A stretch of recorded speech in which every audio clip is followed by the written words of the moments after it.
the economy seems to be, the people we're talking to are really not having huge, serious affordability problems. There's a lot of talking heads, a lot of squawking about that, but most of that's political. All about the messaging when it comes to the economy. GOP lawmakers and the president hitting back against Democrats, they say, are trying to erase the record high inflation and economic mess left behind by the Biden administration. A lot happening on the economic front today, including an interest rate drop that's expected when the Federal Reserve meets today. Former Trump White House economic advisor Steve Moore joining us right now to talk more about this. Steve, good morning to you. Always great to have you with us. Inflation stabilizing, gas prices the lowest they've been in 5 years. We got new tax cuts coming next year, so we're finally getting some relief after 4 years of runaway Biden inflation, which, by the way, was at 9.1% at the highest. But there seems to be, as Dave Ramsey has said, a lot of squawking at so-called affordability problems. How important is the messaging of this leading up to the midterms? You know, it's interesting because Trump gave a interview a few days ago, and the interviewer asked him, what grade would you give the economy? And he said A+++. And look, if you ask me, Jan, I would say I'd give it an A-. It's a strong economy. We have 7 million open jobs. Inflation is coming down. People's 401k plans have dramatically increased because of the stock market boom. Gasoline is now $2 a gallon in some states and below $3 a gallon in most states. So that's been a huge improvement. But, you know, I would give the Republicans about a grade of a D in terms of communicating this to the American people, right? Because there's, you know, if you look at the polls, you looked at them, Jan, people are angry about beef prices and healthcare prices. And Trump has to remind people, well, yeah, you should be angry because we saw these huge increases under Biden. 90% of the increase in the prices happened under Biden, not Trump. Yeah, and they're expecting something like that. They're expecting it to come down that fast because you heard like Democrat Josh Shapiro in Pennsylvania talk about these farmers who were upset. These farmers just got billions of dollars in subsidies from the administration. So we know that there is still some residual from the previous administration, and that Trump has done a lot already to try and reverse some of what happened during the Biden administration. The big question, though, is how is this messaging going to be moving forward? And of course, will we see an interest rate cut today? Yep. And will that translate to a drop in mortgage prices and mortgage rates?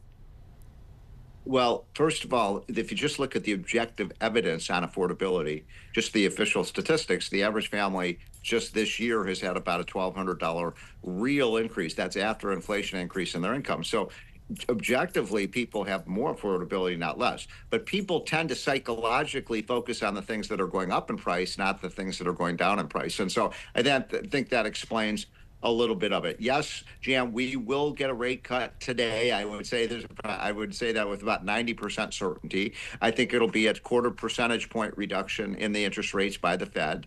It'll provide a little bit of a boost in the economy. It'll help a little bit.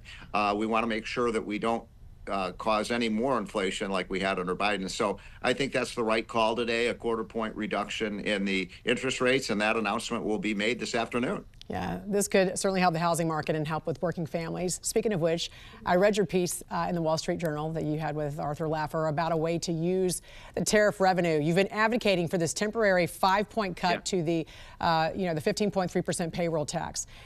I saw your reasoning here because that would give every worker an immediate raise and help bring down prices. So walk us through why a payroll tax cut boosts the supply side of the economy and helps working Americans more than just handing out, a stimulus check for $2,000 like the past administrations have done. Well, a couple points on this tax issue. Number one, I get, I'll be walking down the street, people come up to me and they say, hey, I'm not feeling the effect of the Trump tax cut, the big, beautiful bill. And I want to remind your viewers, Jan, that really starts to kick in January. In a few weeks, people will see the no tax on tips, no tax on Social Security. All those things start on January 1st. Furthermore, if you look at your paycheck, people will have less tax withheld from their paycheck starting in January. So my point is, you haven't felt the effect of the tax cut yet because it hasn't taken effect. It starts in January. But then in addition to that, Art Laffer and I recommended that we take the revenues, hundreds of billions of dollars of revenues that have been raised from the tariffs, and use that to reduce the payroll tax. You explained it well, Jan. That would give incentives for employers to hire more workers because the cost of hiring a worker would be cut, but also it would give an incentive for workers to work more because they'd be getting a raise. So that would be a smart way to provide some additional juice to the economy. And we've talked to Trump about it, and he's very open-minded to it. And finally, we got to talk about this massive Obamacare fraud. $21 billion in subsidies going to applicants whose Social Security numbers didn't even match IRS records. I mean, we had all these fake identities. What reforms are needed to stop this avalanche of fraud? Hundreds of billions of fraud. You know, it's unbelievable. And by the way, the blue states, like Illinois and New York and New Jersey, they're refusing to comply. So what Trump has said is, you know, you've got to show us your records that these people are getting food stamps and Medicaid, are actually eligible for the program. 21 states have refused to comply. We could save hundreds of billions of dollars if we just made sure that the people who are signing up for food stamps and Medicaid are actually eligible for the program. But for some reason, a lot of these governors don't want to comply because they view it as just free federal money coming into their state. We have got to clean up these programs. We're running a $2 trillion annual deficit. We can't have hundreds of billions, not millions, hundreds of billions of fraud, Jan. I'll tell you what, a lot more to talk about this, and I probably won't see you until the new year. So Merry Christmas and Happy New Year to you, sir. Great to have you on as always. Look forward to I'm sure we'll be talking before then. A lot. Okay. Former White House Economic Advisor Steve Moore. Great to have you. Thank you. Following President Trump's address on his economic wins, GOP Congress members are hitting their districts hard to show how far the economy has come from the days of Biden's record inflation, sky-high prices, and high interest rates. And that includes Florida Congressman Randy Fine, who's going to be speaking to voters at an online town hall event tonight. And he joins us this morning. Good morning to you, Congressman. Welcome back here to the National News Desk. How are you going to showcase Trump's economic milestones to your residents? Well, we're going to talk about, thanks for having me. We're going to talk about the cut in gas prices that we've seen. We're going to talk about how when people do their taxes next year, they're going to see a whole lot less going to the government because they won't be paying taxes on tips, they won't be paying taxes on overtime, and they won't be paying taxes on Social Security. And we're going to be talking about all the things we have to keep doing to bring costs down. The number one thing that we've achieved is stopping the continued increase in prices that the Biden administration did. They broke it. We still have work to do to bring prices down, but at least they're still not going up like we saw under Joe Biden and the Democrats. Yeah, and I want to talk about the recent Obamacare fraud making headlines. The Washington Post recently had this headline: Obamacare subsidies make it too easy to scam the system. The Wall Street Journal's headline in an op-ed: what 24 fake applications prove about Obamacare subsidies. And Obamacare is a mecca for fraud. Federal auditors at the Government Accountability Office showed how easy it was to game the system. In fact, the Washington Post reported investigators submitted 24 phony applications for Obamacare subsidies in the past 2 years, and all but one were approved. This was true of applications submitted via healthcare.gov, which accepted fake identification documentation, and insurance brokers, some of which never even asked the auditors to verify their identity.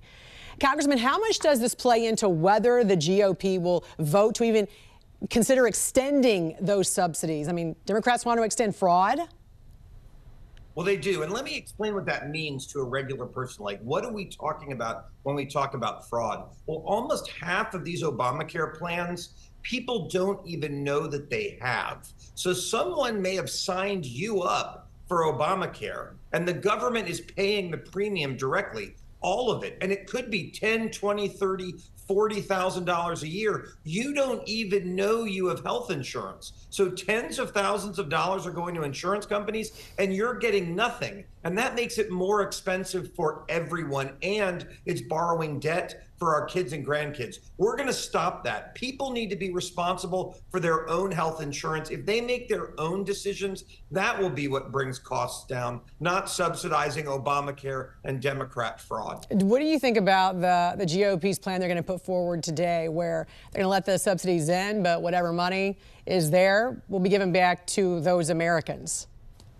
Well, I think that's one way to solve the problem, because at least if an individual has the money, then they'll be able to do something about it. The real solution to Obamacare is to bring back people's ability to buy health insurance. what you used to buy, where you said, you know what, I can pay for my own flu shot and my own doctor's visit, but if I get hit by a bus or I get cancer, I need someone to help me. We eliminated that in that country thanks to Barack Obama's lie about if you like your plan, you can keep your plan. Most people that will work for, and it's not very expensive. Your car insurance doesn't include gas fill-ups and oil changes. For most people, they don't need that in their health insurance either. Florida has designated the Muslim Brotherhood and CARE, the Council on American Islamic Relations, as foreign terrorist organizations. Governor Greg Abbott in Texas did a similar order last month. What's your thoughts about this? Well, I was proud to lead this fight. When I was in the Florida legislature last year, we passed a bill in the Florida House to do exactly this. There is no question that CARE is a Muslim terror front group that is trying to undermine our societal institutions by making Americans hate each other and bringing Sharia law to the United States. In Dearborn, Michigan, where they took power, their mayor said Christians were no longer welcome. In Minneapolis, they want the call to prayer at 5 o'clock in the morning. This is a Judeo-Christian nation. There's no room for this crap. And I'm very glad that Governor DeSantis and Governor Abbott are doing what they're doing. All right, where can folks see your town hall online tonight? They can go to fine.house.gov. That's my government website. They can watch it live. We're hoping to start between 5:30 and 6:30, depending on votes in the House tonight. All right, Congressman Randy Fine from the great state of Florida. Thank you for joining us here on the National News Desk. Thanks for having me. Thank you.